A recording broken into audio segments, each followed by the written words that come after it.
shift.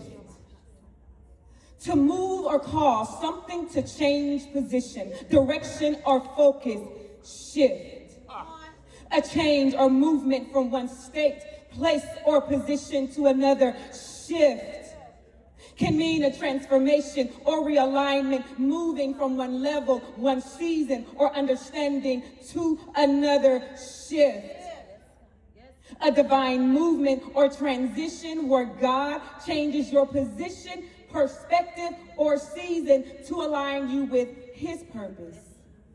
Shift. From one season to another, moving from waiting to fulfillment. For there is a season, a time appointed for everything, and a time for every delight, an event or purpose under heaven.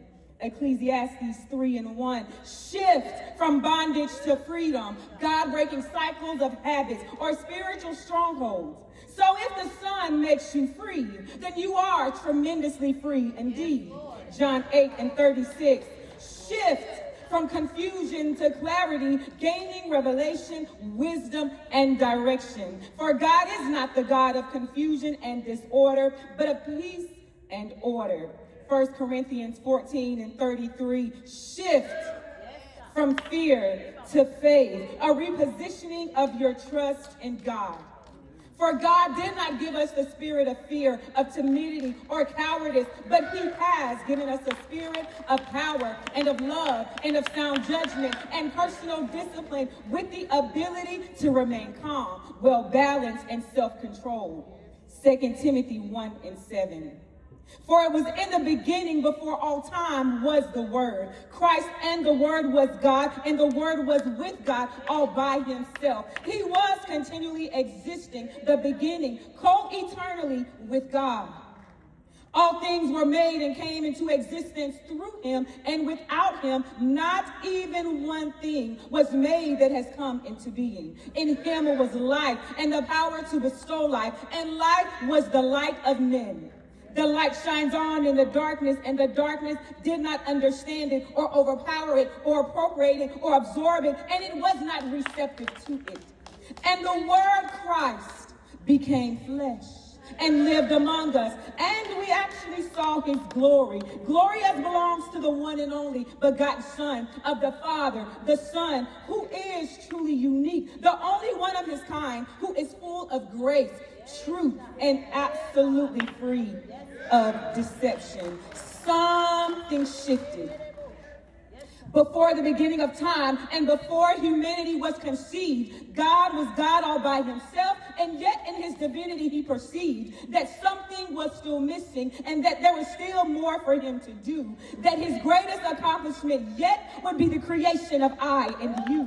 So he spoke nothing into something, and out of the dust of ground he formed man, created a little lower than the angels in his image, with his purpose, with his DNA. Spirit wrapped in flesh, a soul within the body, the freedom to choose, but also the ability to betray.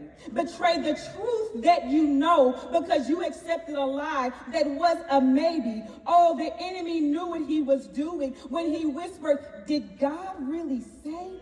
This is the moment it all shifted, and the moment everything changed. God realized that what he created was imperfect, and that decision in the garden left humanity estranged. There has to be a redemption. There must be a better way to restore us back to our rightful place. Oh, a lamb must be slain. So he sent Jesus, his only begotten Son, to save this world, so that thy kingdom come, that thy will be done on earth as it already is in heaven. Something's about to shift. He was wounded for our transgressions. He was crushed for our wickedness, our sin, our injustice, our wrongdoing. The punishment was required for our well-being. It fell on him. And by his stripes, we are already healed. All of us, like sheep, have gone astray. We have turned each one to his own way. But the Lord has called the wickedness of us all, our sin, our injustice, our wrongdoing, to fall on him instead.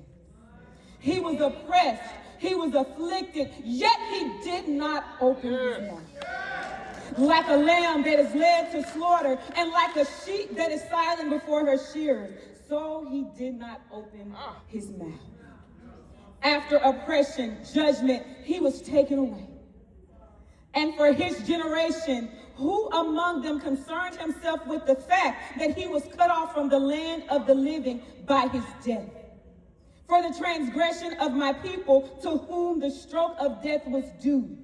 His grave was assigned with the wicked, but he was with a rich man in his death, because he had done no violence, nor was there any deceit in his mouth. Yet the Lord was willing to crush him, causing him to suffer. If he would give himself as a guilt offering, an atonement for sin, he shall see his spiritual offspring. He shall prolong his days, and the good pleasure of the Lord shall succeed and prosper in his hand.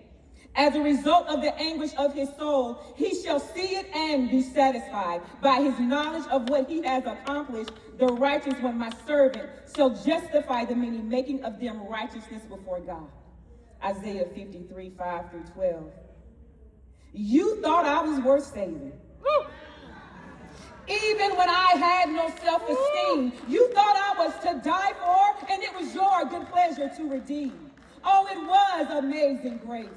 How sweet was the sound that saved a wretch like me.